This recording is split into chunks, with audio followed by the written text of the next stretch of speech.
உங்கள் favourite TV ஷோக்களை இனி miss பண்ண தேவையில்லை. ZEE5 இல் முற்றிலும் இலவசமாக காணுங்கள், இங்கேயும் எப்பொழுதும்.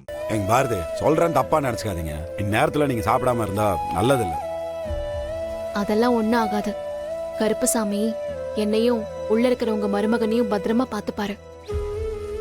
என்னன்னு தெரியல அழகர், இந்த விரதம் இருக்க ஆரம்பிச்சதுல இருந்துதான் மனசளவுல கொஞ்சம் நிம்மதியா இருக்கேன்.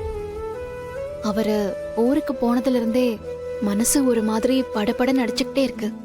ஆனா இந்த விரதம் தொடங்கினதுல இருந்து மனசு ஒரு மாதிரி லேசாயிடுச்சு.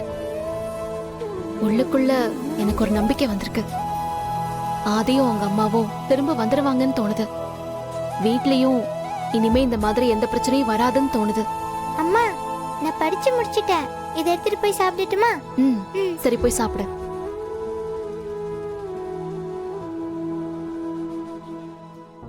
இவளை வச்சு எல்லா நாடகத்தையும் நடத்திட்டு எவனோ ஒருத்தர் ஏதோ ஒரு இடத்துல ஒளிஞ்சு உட்காந்துருக்கிறான்.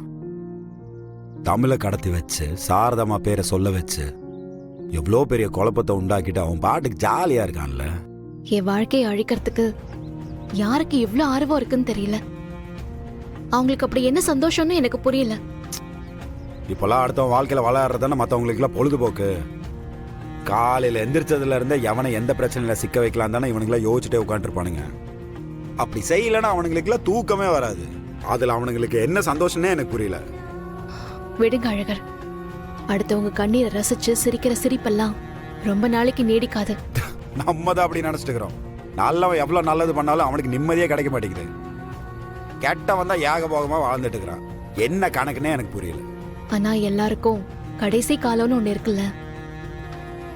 அப்ப எல்லாரும் அவங்கவங்க செஞ்ச பாவத்துக்கெல்லாம் கணக்கு சொல்லிதானே ஆகணும்.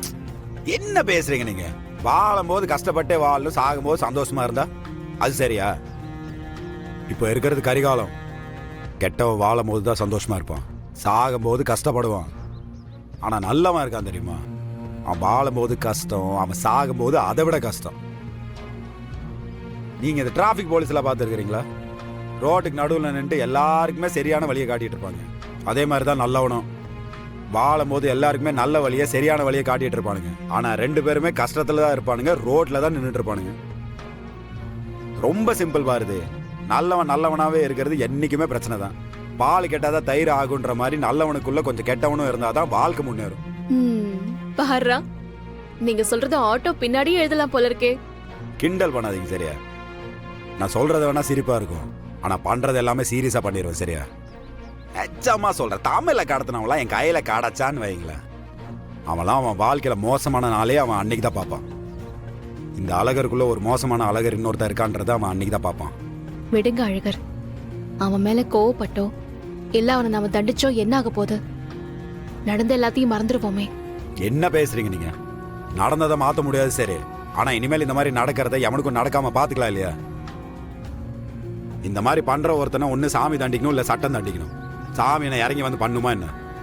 என்ன மாதிரி ஒருத்தனை தான் அனுப்பு இந்த மாதிரி வேலையெல்லாம் பண்றதுக்கு. கெட்டவனுக்கெல்லாம் நம்ம செய்யற கெட்டதெல்லாம் நல்லதுதான் சரியா?